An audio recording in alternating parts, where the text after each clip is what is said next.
Okay, now one more last question before I let you go, Barrister Fred.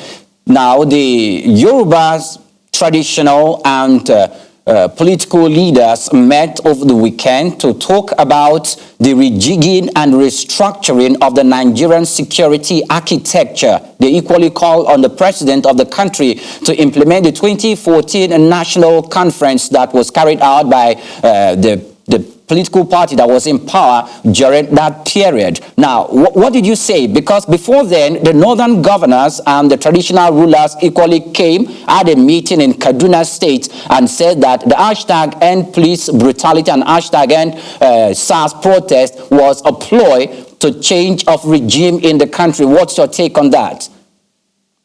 In the first instance, the statement by the northern governors that the hashtag EndSARS was targeted as the regime of President Buhari was a very unfortunate statement, not expected from leaders that were elected to serve the people. Those statements were very infuriating and very divisive, and that has caused the untoward back and forth between the North and South with respect to the real, genuine intentions of the EndSARS protest. The protest was obviously against the brutality of the police, which the police themselves admitted that a lot of their men have acted in manners outside their code of conduct. And if the people now protested, and they protested peacefully, it is very unfortunate that the northern governors would sit together and call that an attempt to push out Mr. President, when in actual fact, everything that was done peacefully by the protesters were done in order to encourage the government to do what is right. Secondly, the request by the leaders of the Southwest about restructuring and about the fact that there is need to enhance safety and protection of public properties in the Southwest simply goes to the foundational request by the Movement for Nigeria Restructuring, of which I am the Secretary General, that Nigeria is at the threshold of history. This is the time that every right-thinking Nigerian must begin to think of restructuring, because that has been identified to be the only way to take Nigeria out of the terrible morass that we find ourselves.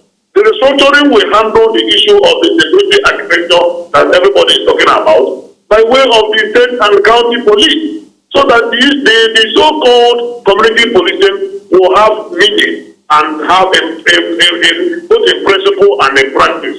What we have today is a police system that is not efficient and that is not working in terms of the large population of Nigeria and the small number of policemen and the nature and the structure of the police force. So we need community police, we need even county policing. Okay. And in addition to that, Nigeria needs to restructure its policy generally. This mere approach to restructuring will not help this country.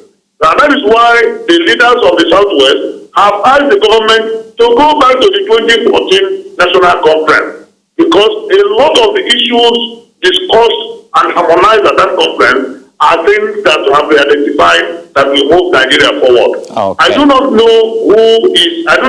understand why some people will be against the restructuring of Nigeria, when the same program of restructuring will help every component part of Nigeria to develop progressively and ensure unity and oneness of Nigeria as a country.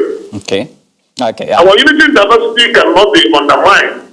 But if without restructuring and the unitary system that we have today, which does not allow Nigeria to grow in any way, manner, or form, we are taking a very big risk with the so-called oneness of Nigeria. Okay. So I join such call to ask that Nigeria should be restructured based on true fiscal federalism anchored on truth, justice, equity, and fairness. Okay. Barrister Fred, thank you so much for joining us this morning on the Newspaper Review.